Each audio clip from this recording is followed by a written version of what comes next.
They call me the woman who brought down King David, the seductress, the temptress. The homewrecker who destroyed Israel's greatest king. But they never asked me what really happened that night. They never asked if I had a choice. I'm Bathsheba, daughter of Eliam, wife of Uriah the Hittite, mother of Solomon. And for 3,000 years, you've been told my story wrong. This is my truth. Before I became a queen, before I became a scandal, I was just a woman trying to live faithfully in a world where power decided everything. I came from a family of warriors and honor. My father, Eliam, was one of David's 30, his elite fighting force, the Navy SEALs of ancient Israel. My grandfather, Ahithophel, was David's most trusted counselor, known throughout the kingdom for his wisdom. People said when Ahithophel spoke, it was as if God himself had answered. We lived in Jerusalem, in the shadow of the king's palace. Our family was loyal to David with our very lives. When I married Uriah the Hittite, some whispered that my father had chosen poorly. A Hittite? A foreigner? But Uriah had converted to worship the God of Israel. He was one of David's mighty men, the elite warriors who had fought beside the king since his days fleeing from Saul. Uriah was honorable, faithful, and deeply devoted to God's law. I loved him, and more importantly, I respected him. Our home was modest but filled with joy. When Uriah was home from battle, we would study the Torah together. He taught me the laws of warfare and why he fought. I taught him the songs of Zion my mother had taught me. We dreamed of the day he would retire from military service and we could start a family. We had plans. We had hope. We had a future. Then came the spring, the season when kings go off to war. David sent his army to besiege Rabbah, the Ammonite capital. But this time, David stayed in Jerusalem. At the time, I didn't think much of it. The king was getting older. He had commanders to lead his battles. Joab was more than capable. But David's decision to stay home would change everything. It was a warm evening in late spring. 7 days had passed since my monthly cycle ended, and according to the law of Moses, it was time for my purification ritual. Leviticus 25 was clear. After menstruation, a woman must bathe for ceremonial cleansing. This wasn't about vanity or seduction. This was about obedience to God's law. In Jerusalem, most homes had private courtyards with small pools or basins for ritual washing.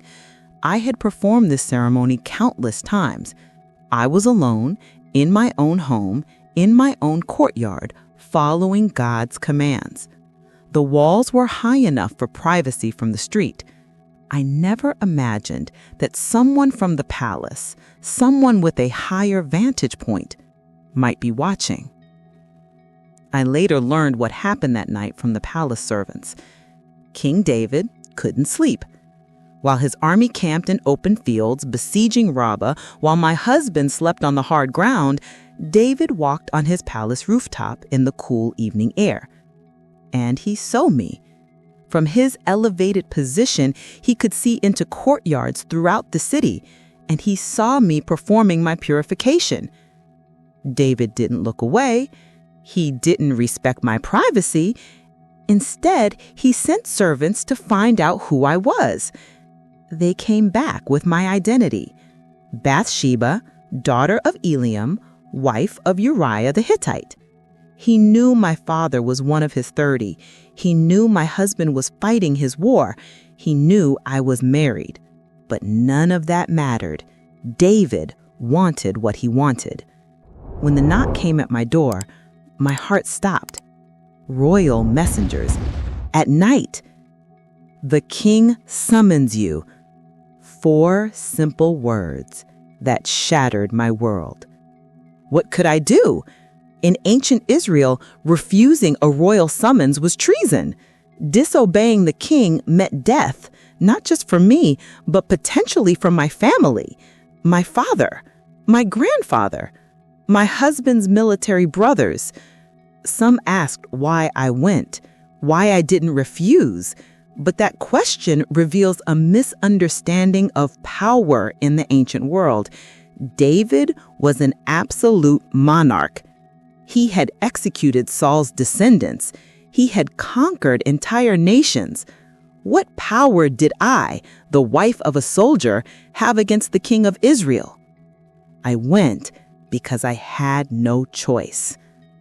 The walk to the palace felt like a funeral procession. The servants wouldn't meet my eyes. They knew what was about to happen. As I entered David's private chambers, I knew I was trapped. There were guards outside.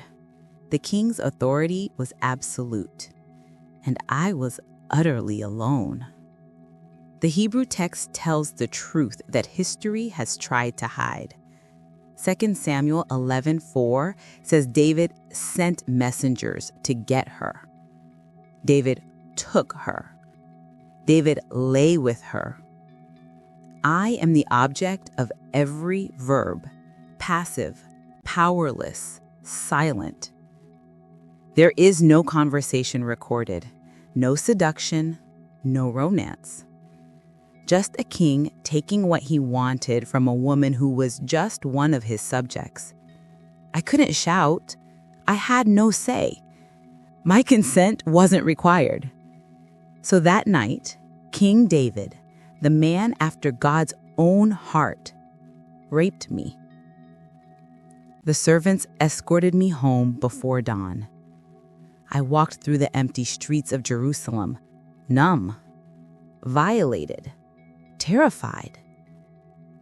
My purification ritual, meant to make me clean before God, had been twisted into something ugly. I went home to an empty house and waited for my husband, who didn't know his king had betrayed him. Weeks passed. I tried to return to normal life, tried to pretend that night never happened. But then I realized my monthly cycle hadn't returned. I counted the days again and again and again, hoping I was wrong. But I knew. I was pregnant with the king's child. The terror was overwhelming. I cried like I'd never cried in my life for myself, my beloved husband, the unborn child. Under the law of Moses, adultery was punishable by death, by stoning. Leviticus 20:10 was clear. If a man commits adultery with another man's wife, with the wife of his neighbor, both the adulterer and the adulteress are to be put to death. Both parties were to be executed. But how could I be guilty of adultery when I never had the power to refuse? Still, the law didn't account for royal abuse of power. If this became public, I would die. My baby would die. My family would be disgraced. I had to tell David. I sent a messenger with just 2 words in Hebrew.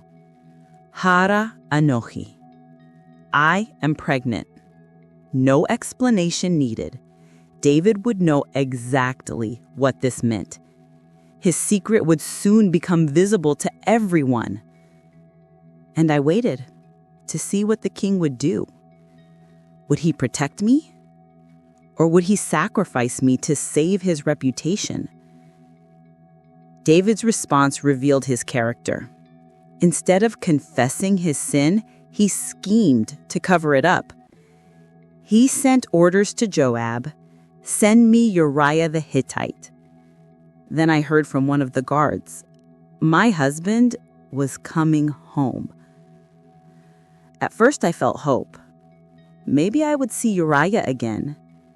Maybe everything would somehow be okay. Maybe the king would beg his forgiveness. But then I later understood David's plan. If Uriah slept with me, everyone would assume the baby was his. David would escape scandal, and my husband would unknowingly claim another man's child. When Uriah arrived in Jerusalem, David welcomed him warmly. He asked about the war, about Joab, about the troops. Then he dismissed him with a knowing smile. "Go down to your house and wash your feet." A clear euphemism in Hebrew culture. Go home to your wife. He even sent a gift from the royal table to our house. Everything was arranged for Uriah to sleep with me. But Uriah didn't come home. Tears streamed down my face when I later heard that my husband slept outside the palace gates that night with David's servants. When David heard this, he summoned Uriah again. "Haven't you just come from a distance? Why didn't you go home?" And Uriah's answer broke my heart when I later learned of it. 2 Samuel 11:11 records his words. "The ark and Israel and Judah are staying in tents, and my commander Joab and my lord's men are camped in the open country. How could I go to my house to eat and drink and make love to my wife? As surely as you live, I will not do such a thing." My husband was too honorable, too faithful, too devoted to his fellow soldiers. He wouldn't enjoy the comforts of home while they suffered in the field. I knew that integrity might be his undoing, and I was powerless to help him. David tried again. He invited Uriah to dinner the next night, got him drunk, hoping alcohol would break his resolve and send him stumbling home to my bed. But even drunk, Uriah slept with the servants. His integrity was unshakable.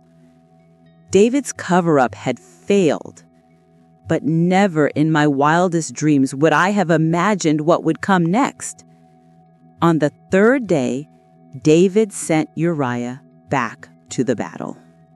I later found out that David made my husband carried something with him, a sealed letter for Joab. My darling husband didn't know he was carrying his own death warrant. 2 Samuel 11:15 records what David wrote. "Put Uriah out in front where the fighting is fiercest, then withdraw from him so he will be struck down and die." David was ordering my husband's murder, to cover up rape, to hide a pregnancy, to protect his reputation. Joab obeyed his king. He sent Uriah and some of Israel's best warriors to attack the strongest point of Rabbah's wall, right up against the fortifications where archers had the best angle. Then, at the crucial moment, Joab withdrew support. Uriah and several other soldiers were cut down by Ammonite arrows. My husband died gravely, faithfully, doing his duty, never knowing his king had betrayed him, never knowing his wife had been violated, never knowing his death was orchestrated to cover a royal crime. A few days later, a messenger came at dawn. "Your husband, Uriah the Hittite, is dead." I collapsed. The neighbors heard my wailing and came to mourn with me, thinking I was simply a grieving widow. They didn't know I was mourning not just a husband, but the murder of an innocent man, because I just knew that the king must have had a hand in his death. They didn't know the king had orchestrated everything. I mourned for Uriah according to the law. 7 days of intensive mourning, then weeks more of isolation. But my grief was more than loss. It was guilt, even though I had done nothing wrong. It was rage at David for murdering my husband. It was terror about the future. It was helplessness. And through it all, the baby growing inside me was a constant reminder of the night that destroyed everything. When the mourning period ended, David sent for me again. This time, not as a summons to his bed, but as a command to become his wife. There was no proposal, no courtship, no choice. 2 Samuel 11:27 says, After the time of mourning was over, David had her brought to his house, and she became his wife. He took me as his wife to legitimize the child, to complete the cover-up. I went from being a faithful wife to a murdered man's widow to a king's wife, all within weeks. And I had no say in any of it. The palace was a gilded cage. I was now one of David's many wives, living among women who whispered behind my back. Some pitied me, others envied my rapid rise to queenship. None knew the truth. I was surrounded by luxury, fine clothes, abundant food, servants, but I was a prisoner. A traumatized woman forced to live with her rapist and the man who murdered her husband. Months passed. My pregnancy advanced. David went about his life as if nothing had happened, as if he hadn't violated God's law, as if murder and adultery were nothing to the king. But God saw everything. 2 Samuel 11:27 ends with 9 devastating words. But the thing David had done displeased the Lord. And God sent the prophet Nathan to confront David's sin. Nathan came to the palace and told David a story. There were 2 men in a city, one rich and one poor. The rich man had many flocks and herds, but the poor man had nothing except one little ewe lamb that he bought and raised. It grew up with him and his children. It ate from his plate and drank from his cup. It was like a daughter to him. When a traveler came to the rich man, instead of taking from his own flock, he took the poor man's lamb and prepared it for his guest. David's anger burned. As surely as the Lord lives, the man who did this must die. He must pay for that lamb 4 times over, because he did such a thing and had no pity. And Nathan pointed at the king. You are the man. The room went silent. Nathan laid bare everything. 2 Samuel 12:7-9. This is what the Lord, the God of Israel, says. I anointed you king over Israel, and I delivered you from the hand of Saul. I gave your master's house to you, and your master's wives into your arms. I gave you all Israel and Judah, and if all this had been too little, I would have given you even more. Why did you despise the word of the Lord by doing what is evil in his eyes? You struck down Uriah the Hittite with the sword and took his wife to be your own. You killed him with the sword of the Ammonites. I wasn't there, but I heard about Nathan's words later. For the first time, someone had spoken the truth. It wasn't a romance. It wasn't a love story. It was murder. It was theft. It was evil. And God had seen it all and called it what it was. To David's credit, he didn't make excuses. He didn't blame me. He confessed, I have sinned against the Lord. Nathan replied, the Lord has taken away your sin. You are not going to die. But because by doing this you have shown utter contempt for the Lord, the son born to you will die. My baby, the innocent child, would pay for David's sin. My son was born. For 7 days I watched him struggle, growing weaker. David fasted and prayed, lying on the ground all night, pleading with God to spare the child. His servants were afraid to tell him when the baby got worse, but I knew. I had known since Nathan's prophecy. On the 7th day, my baby died in my arms. I had lost my husband. Now I had lost my child, my first child. David's sin had cost me everything. After our son died, something changed in David. He rose from his mourning, washed himself, changed his clothes, and went into the house of the Lord to worship. His servants were confused. While the child was alive, you fasted and wept. Now that the child is dead, you get up and eat? David replied, "While the child was still alive, I fasted and wept. I thought, 'Who knows, the Lord may be gracious to me and let the child live.' But now that he is dead, why should I go on fasting?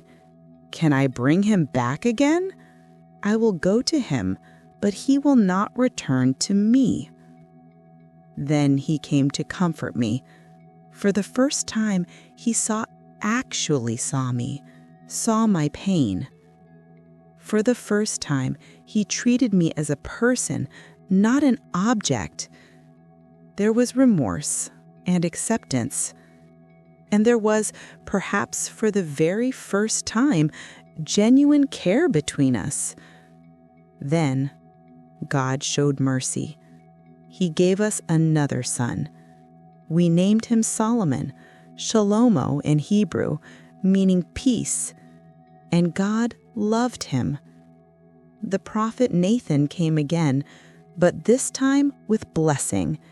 He gave Solomon a second name, Jedidiah, beloved of the Lord. God was redeeming our tragedy. He was bringing peace from violence, blessing from sin. I poured everything into Solomon. I taught him wisdom, justice, and the fear of the Lord. I taught him about power and its abuse. I taught him that with great authority comes great responsibility. When David grew old, his son Adonijah tried to seize the throne. I went to David and reminded him of his oath that Solomon would be king. With Nathan's help, I advocated for my son, and David kept his word. Solomon was anointed king of Israel. The son born from trauma and tragedy became the wisest and wealthiest king in Israel's history. But the most incredible part? Solomon became part of the messianic line. When Matthew wrote his gospel, he included me in the genealogy of Jesus. Matthew 1:6. David was the father of Solomon, whose mother had been Uriah's wife. Not Bathsheba, but Uriah's wife. A permanent reminder of David's sin and my victimhood. Yet through Solomon's line came King Jesus. God took the worst abuse of power in David's life and wove it into the story of redemption for all humanity. For 3,000 years, they've painted me as a seductress. They've blamed me for David's fall. They've called me a temptress who bathed where the king could see, who somehow made David sin. But read the text carefully. The Hebrew shows David as the active agent. He sent, he took, he lay with her. I am silent throughout, not because I was willing, but because I was powerless. I never seduced anyone. I was obeying God's law of purification. I was alone within my own courtyard. I was assaulted by a king who abused his power. If you've ever been powerless against someone with authority, if you've been blamed for someone else's sin, if you've been shamed for something that wasn't your fault, I see you. God sees you. My story matters because it reminds us that God doesn't blame the victim. He sees the abuse of power. He hears the voiceless, and he can redeem even the darkest circumstances. I was a victim of David's sin, but I became part of God's plan for salvation. That doesn't make what happened to me right.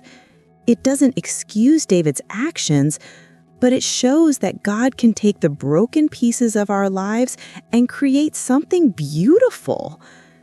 He is the God who sees, El Roi. He saw me. He sees you. And he is writing a story of redemption even in the darkest chapters. This is Bible Behind the Scenes, where we retell Bible stories in a way they might not have taught you in Sunday school. If hearing Bathsheba's story through her own eyes opened your heart to God's justice and redemption, hit that subscribe button. Comment below what surprised you most, that Bathsheba had no choice when the king summoned her, or that God included her in Jesus' genealogy as Uriah's wife, to remember the truth. Let me know which Bible story you want me to retell next. Until then, remember, God sees the powerless, hears the voiceless, and redeems even the darkest stories.